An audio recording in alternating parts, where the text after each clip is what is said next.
নির্বাচনে একটি গুপ্ত বাহিনী যারা মহান মুক্তিযুদ্ধকে বিশ্বাস করে না, যারা পাকিস্তানের দোসর, আপনারা সেই বাহিনীর পক্ষে ভোট দিবেন না।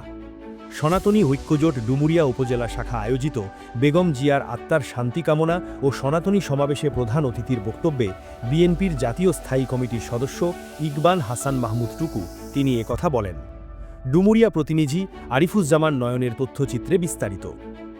আজ শনিবার ২৪শে জানুয়ারি বিকেলে ডুমুরিয়া স্বাধীনতা পরিষদ চত্বরে অনুষ্ঠিত সনাতনী ঐক্যজোট ডুমুরিয়া উপজেলা শাখা আয়োজিত বেগম জিয়ার আত্মার শান্তি কামনা ও সনাতনী সমাবেশ অনুষ্ঠিত হয়। উক্ত অনুষ্ঠানে প্রধান অতিথি ছিলেন বিএনপির জাতীয় স্থায়ী কমিটির সদস্য ইকবাল হাসান মাহমুদ টুকু। ইকবাল হাসান মাহমুদ টুকু বলেন, স্বাধীনতার ঘোষক শহীদ রাষ্ট্রপতি জিয়াউর রহমানের স্ত্রী বেগম জিয়া ছিলেন গণতন্ত্রের মা।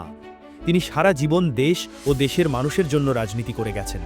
আজ তার আত্মার শান্তি কামনায় প্রার্থনা ও সনাতনী সমাবেশ।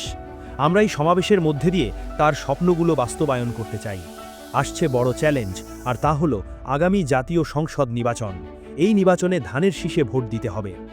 বিশিষ্ট শিল্পপতি প্রফুল্ল রায়ের সভাপতিত্বে অনুষ্ঠিত এ সমাবেশে প্রধান বক্তা ছিলেন বিএনপির জাতীয় নির্বাহী কমিটির ছাত্র বিষয়ক সম্পাদক রকিবুল ইসলাম বকুল।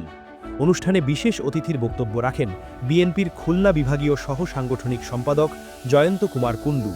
বিশেষ অতিথি ছিলেন বিএনপির জাতীয় নির্বাহী কমিটির সদস্য নিপুণ রায় চৌধুরী।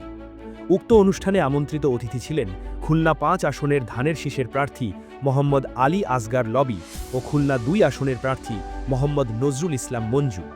অনুষ্ঠানে নিত্যানন্দ মণ্ডল ও সুদেবচন্দ্র মণ্ডলের সঞ্চালনায় আরও বক্তব্য রাখেন সনাতনী ঐক্যজোট নেতা সাগর সাধু ঠাকুর, ট্রাস্টি নেতা সতেন্দ্রনাথ দত্ত, পরিতোষ কুমার বালা, তপন কুমার সাহা সহ আরও অনেকে।